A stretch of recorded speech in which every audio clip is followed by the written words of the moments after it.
Dans les années... non, lorsque je suis arrivée à l'université de Toulouse, le Mirail, 2 ans après mon arrivée, s'est créé le groupe de recherche sur l'Amérique latine, dont j'ai fait partie, et j'ai été donc chargée d'un axe de recherche sur l'identité ethnique et nationale, l'identité nationale dans les pays andins.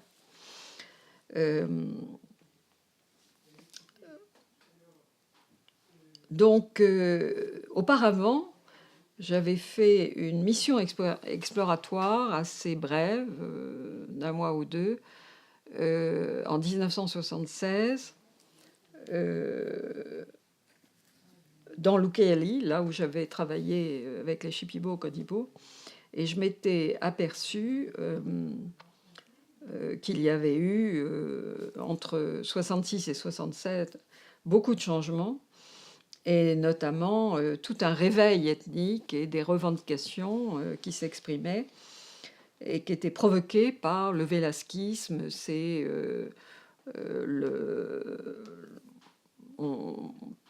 par cette expression, on entend la politique d'un gouvernement militaire de gauche, présidé par Velasco, qui avait voulu former une identité nationale, mais en ramassant et en favorisant les expressions locales.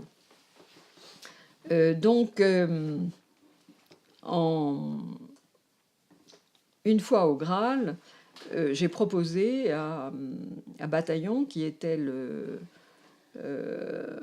directeur, d'organiser un premier colloque sur ethnocide, indigénisme et résurgence d'identité ethnique en Amérique latine, pour essayer de faire le point un peu de ce qu'on savait là-dessus. Et j'ai réussi à faire venir 17 chercheurs à Toulouse, dont des gens aujourd'hui très connus, comme Descola, sa femme Christine Taylor, et Minger et d'autres. Et avec une demande, c'est qu'ils lisent de façon différente les relations interethniques en Amérique latine, c'est-à-dire que jusqu'à présent, les anthropologues avaient eu tendance à rejeter toute approche dynamique des sociétés indiennes, et là, je leur demandais de s'intéresser au mouvement de revendication ethnique et à montrer que l'indianité était une expression politique des Indiens pour rompre avec la relation coloniale instituée par les États. Donc ça a marché, et on a publié ce colloque dans la collection du Graal sous le titre Ethnocide, indigénisme, etc. Et où on peut trouver des exemples étudiés par exemple Descola sur la fédération Chouas, en Équateur, sur le CRIC en Colombie, ou des organisations aymara. Donc c'était une nouveauté que des anthropologues français et étrangers, d'ailleurs, parce que j'en ai fait venir aussi du Pérou, s'expriment sur ces sujets. Dans la même année, au Graal, on a organisé un travail pluridisciplinaire sur l'indianité au Pérou. Et dans ce cadre-là, j'ai fait un terrain en milieu urbain, à Lima, où se développait, dans les années 80, une revendication andine, aymara, avec des organisations qui se créaient et qui avaient été créées au moment du vélasquisme, et qui continuaient sur leur lancée à revendiquer la langue, à revendiquer des figures héroïques qu'on voulait voir inscrites dans l'enseignement de l'histoire, etc. Donc, ça m'avait intéressé de voir que même au milieu andin, les choses bougeaient, si vous voulez. Et je voulais absolument retourner en forêt, et j'ai eu l'occasion, en 84, de bloquer tous mes cours en un semestre et de partir là-bas.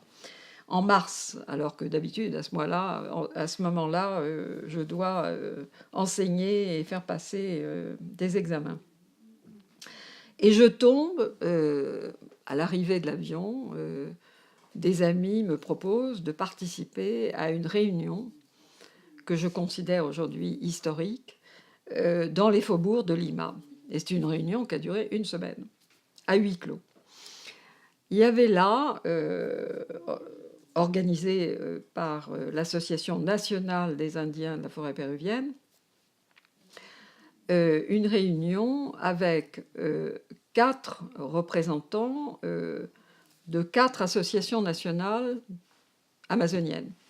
Il y avait un représentant de l'Équateur, un représentant de la Colombie, du Brésil, de la Bolivie et donc le Pérou. Donc ils étaient 5 leaders importants de ces grandes associations nationales à se rencontrer. Ils avaient pour volonté de discuter d'abord de leurs problèmes avec les États, c'est-à-dire voir si ensemble ils avaient les mêmes ou comment ils faisaient, ils revendiquaient un certain nombre de choses face à ces États qui les oppressaient. Mais surtout, ils voulaient en savoir plus sur un groupe de travail sur les populations autochtones qui avait été créé à Genève par l'ONU, créé 2 ans plus tôt, en 84. Non, en 82, pardon. Donc, pour cela, Oxfam, qui était une ONG qui finançait un peu toute l'histoire, avait fait venir un avocat nord-américain qui était professeur de Harvard, mais en même temps assesseur légal de la Fédération iroquoise. Et on lui avait demandé d'expliquer à ses leaders autochtones amazoniens ce qu'était l'ONU, pourquoi le groupe de travail sur les populations autochtones avait été créé 2 ans plus tôt, et pourquoi il serait peut-être intéressant pour eux d'y participer. Donc, en même temps, avec cet avocat et 4 assesseurs, dont moi, nous étions les seuls non-autochtones dans cette réunion à huis clos, quoi. Donc pendant 8 jours, j'ai observé. Moi, je suis jamais intervenue, même si parfois j'avais envie d'intervenir parce qu'il y avait certaines choses qui n'étaient pas tout à fait exactes, mais j'ai observé la dynamique de discussion entre ces leaders, ce qui était fabuleux, car ils se rendaient compte qu'ils partageaient les mêmes systèmes de valeurs, qu'ils avaient la même relation à la nature, et qu'ils avaient les mêmes problèmes face aux États dont ils dépendaient. Donc ils réalisaient qu'en s'unissant, ils pourraient peut-être solutionner plus facilement leurs problèmes, et surtout, ils feraient plus de poids si, en s'unissant, ils se présentaient à l'ONU pour en parler. Et donc, pendant des journées, ils ont discuté de cela, et ils ont cherché aussi un sigle sous lequel ils pourraient se présenter. Donc, finalement, ils sont tombés d'accord pour prendre la COICA, qui est la coordination des organisations autochtones du bassin amazonien, en espagnol. Ils ont trouvé la COICA et, bien sûr, ils ont décidé de participer à la prochaine session du groupe de travail de l'ONU de Genève. Et comme ils avaient décidé d'y participer, j'ai décidé d'y aller avec eux. Parce que je me suis dit, c'est quand même intéressant de voir ce qui se passe là-bas. Et c'est comme ça que grâce à la COICA et à cette réunion de mars de 84, j'ai découvert l'ONU, qui est un sujet qui s'est encore en quelque sorte imposé à moi, parce que je ne l'avais absolument pas prévu au départ. Je ne savais même pas, je n'avais jamais mis les pieds à l'ONU, et je ne savais absolument pas qu'il y avait un groupe de travail sur les autochtones qui avait été créé. Et ça a été le départ de toute une aventure, d'un XIème projet de recherche que je continue encore aujourd'hui, puisque je continue à aller aux sessions de ce qui est devenu maintenant l'instance permanente sur les questions autochtones, etc. Donc c'est un moment clé qui va jouer un très grand rôle dans le reste de mes recherches à venir. Et surtout parce que ce que je trouvais intéressant dans ce moment que j'avais vécu avec eux, c'est que j'observais une organisation en train de se faire et de se créer. Alors que par la suite, j'arrivais au Pérou, donc ensuite je suis partie en forêt. Et surtout l'année d'après, où je suis restée 5 mois, j'ai essayé de retracer l'histoire des organisations qui existaient déjà depuis quelques années. Donc de retrouver les acteurs les plus importants qui avaient joué un rôle. Et c'est tout à fait différent de courir après les acteurs qui ont participé à une certaine histoire que de vivre l'histoire sur le moment. Donc pour ça, je remercie beaucoup les gens qui m'ont permis de vivre ce moment assez exceptionnel. Donc après ce moment, je suis partie en forêt et j'ai commencé à essayer justement de faire des entretiens avec des gens qui avaient joué un rôle dans les années 80 ou même la fin des années 70 pour que des organisations au niveau régional et national naissent en forêt pour que les Indiens puissent revendiquer leurs droits. Et c'est surtout en 85-86 que j'ai pu développer cette recherche, puisque comme j'étais au CNRS, là, j'avais plus de problème de date obligatoire pour revenir à l'université. J'ai pu faire des longs terrains et m'entretenir avec toute une série d'acteurs, aussi bien autochtones, non autochtones, des gens qui avaient participé au gouvernement vélasquiste, et notamment alors un prêtre québécois, Gaston Villeneuve, des missions étrangères de France, que j'ai retrouvé à Pucallpa, que j'avais connu dans un des villages que j'avais pris au départ quand j'ai commencé mes études sur les Chouibos en 66. Mais là, que j'ai retrouvé à Pucallpa, où il travaillait plus avec le diocèse de cette ville, et que j'ai longuement interviewé, parce que ce prêtre qui avait pris à la lettre, si vous voulez, Vatican II, en 62, il y a eu une espèce de renversement de l'Église catholique vis-à-vis des Indiens.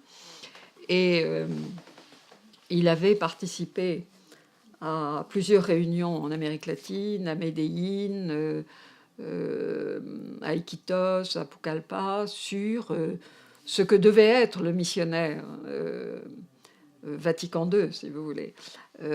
Donc on leur demandait, il y avait plusieurs pastorales où on leur demandait d'être beaucoup plus proches des Indiens, d'apprendre leur langue, de s'intéresser à leur mythologie, à leur philosophie, et ne plus forcément baptiser les gens.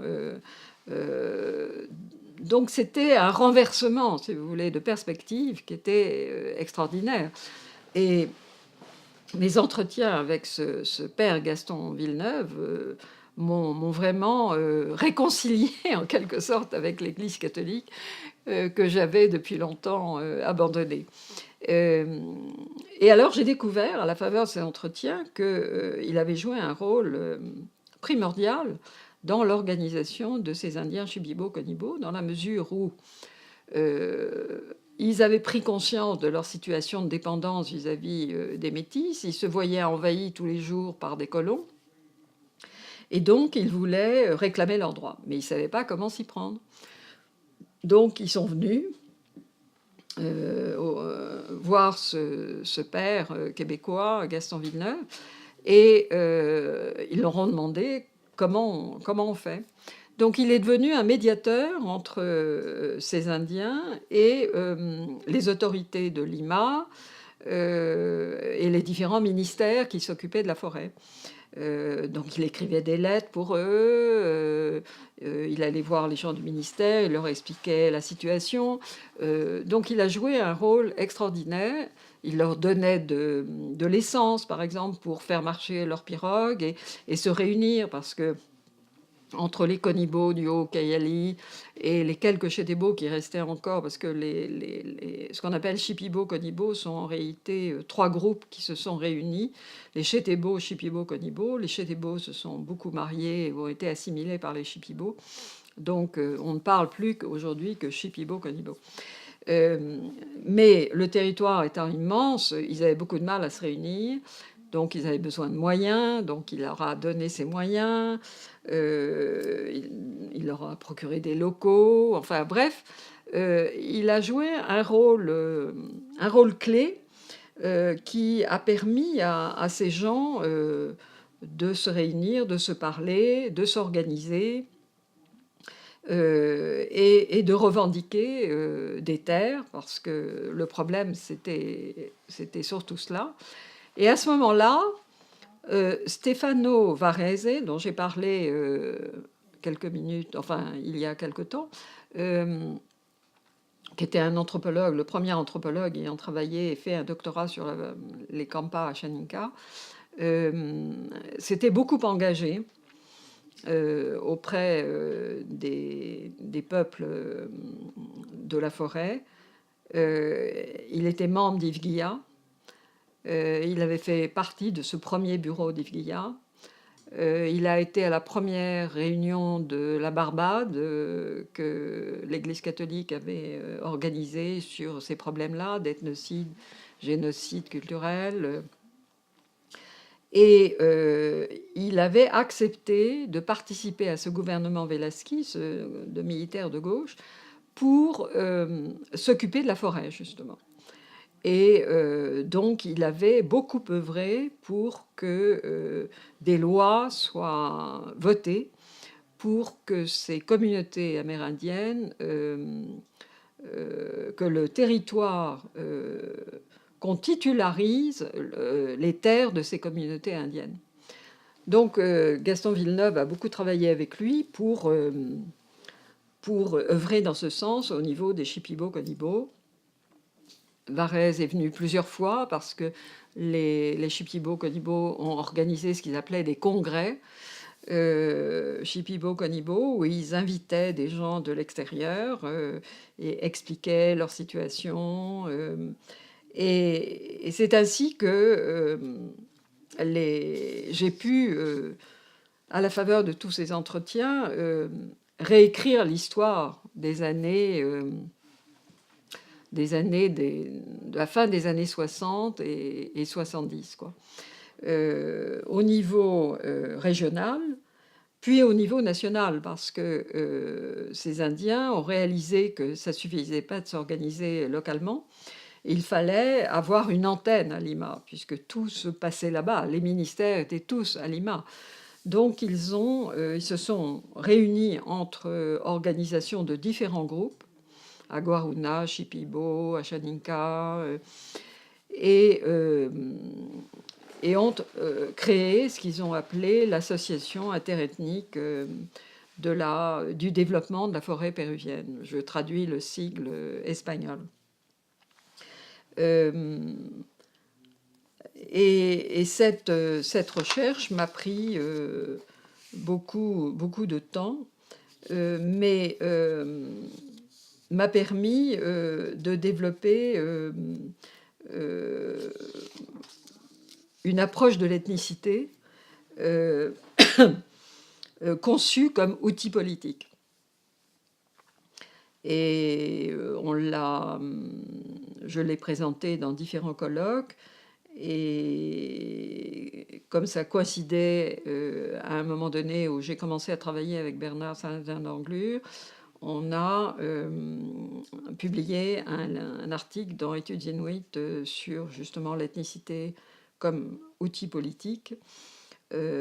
C'était une façon de comprendre l'ethnicité comme un processus d'identification ethnique modulable pour faire face aux changements socio-économiques qui étaient vécus par ces minorités autochtones, qui étaient dominées politiquement par des États-nations.